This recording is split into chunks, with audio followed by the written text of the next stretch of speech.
What's up, guys? Welcome back to the Mic Check Podcast. This is T Word, the People's Champ. Thanks for tapping in. Today, we're going to talk about boxing and a sticky situation that's going to cause boxing to either lose fans or have a hard time getting fans. In fact, it's a problem that's already occurring, and we're going to get into that in this video.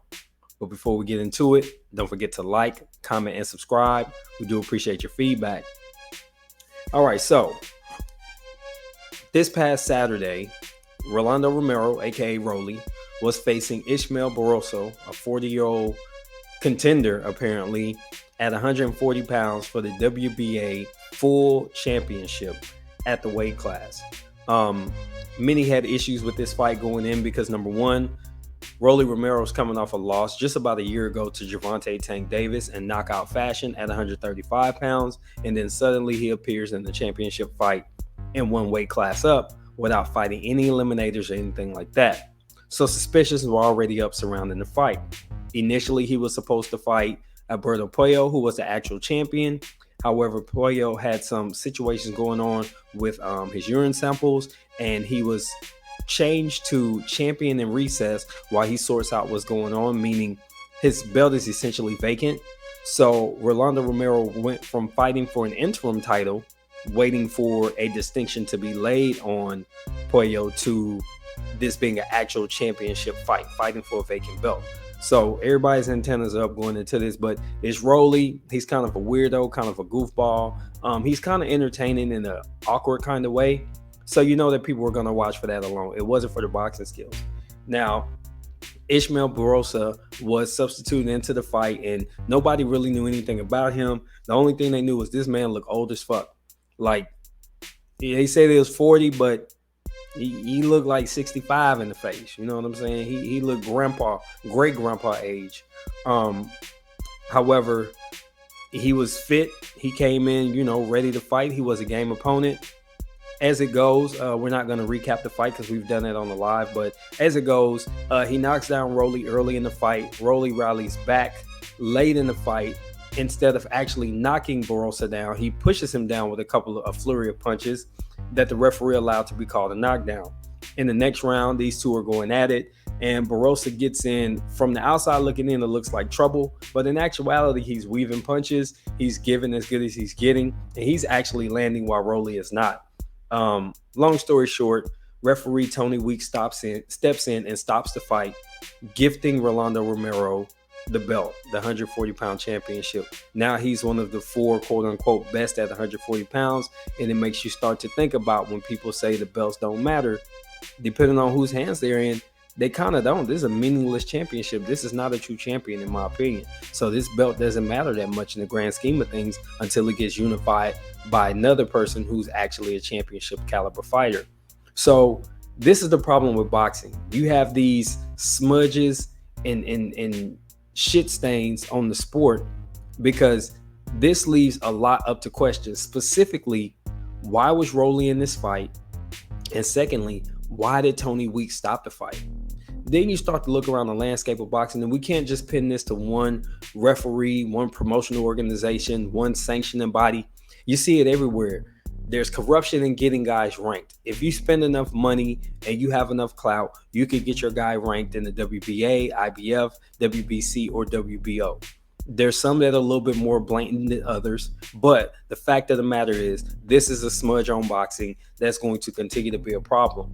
Saturday was just, I just heard it today. I'm gonna use Just Do Boxing as a quote. He basically said Tony Weeks did a bad job at a bad job, aka you were doing something dirty and you made it obvious you were doing something dirty. And I tend to agree with his sentiment on that, and that's why I want to quote him directly. He did a bad job at a bad job. Now, that being said, you can look at other referees that have been in there. Kenny Bayless, he's somebody that's always under scrutiny simply because there's certain fighters that he seems to allow certain actions. He'll allow clinches, and then when there's actual active inside fighting where there's like an exchange going on, he'll break it up. So he'll let you clinch, but he'll break up when hands are flying.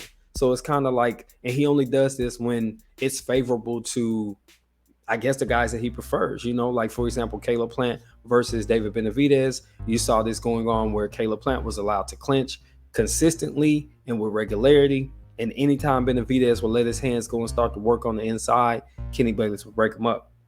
So this is questionable. Then we could start to look at scorecards. We've seen some very ridiculous scorecards. For example, WBA 175-pound championship match, Canelo Alvarez challenging Dimitri Bivol last year.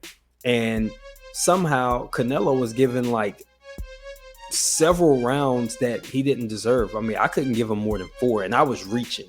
I couldn't give him more than 4. In fact, one of the rounds Bivol gave away, and that's why I gave it to Canelo, because Bivol just came off the gas, and it looked like he was shifting gears to change his strategy to coach for the rest of the fight. But that is the only time I felt like Canelo had any control over what was going on. So the judges, how they come up with this decision, and you start to look at these scorecards. Even in the last Canelo fight, I didn't agree with the scorecards. I thought it was more competitive than they scored it, even though Canelo was in control the entire fight. I just thought that his opponent, John Ryder, earned more rounds. So when you start to look at just these different elements of boxing, how Keith Thurman got elevated to championship status after beating Mario Barrios, who had come up from 140 pounds to 147 without fighting any fights, but yet he was in the WBC title eliminator. These things make you scratch your head, and this is the smudge on boxing that's got to get fixed. And as fans, we really have to create an outcry. Now, obviously, I have a platform. I'm speaking on it, but I understand that some of you out there just don't want to do podcasts. So you're not going to have the same platform I have, but you still have a voice. This is where we get in the comment sections, we tweet at these people, and we hold them accountable, where the visibility, the optics of it become a real thing, and those people have to make adjustments to the way that they do business. And then, while I don't want to say stop supporting the product, to some degree, we have to stop supporting aspects of the product. We have to only support the better fights. We can't support these bullshit fights that they throw at us sometimes just to try and appease a casual viewer. For the hardcore boxing fans, we need them to appease us too, because we're the lifeblood of the sport at the end of the day. We're the people who show up on YouTube and in the chat rooms and on all these message boards and keep talking about boxing and let the casuals know what the hell is actually going on. So this smudge on boxing is going to last for a while. And even though there's a 15-minute news cycle, they're going to be talking about this shit for a minute.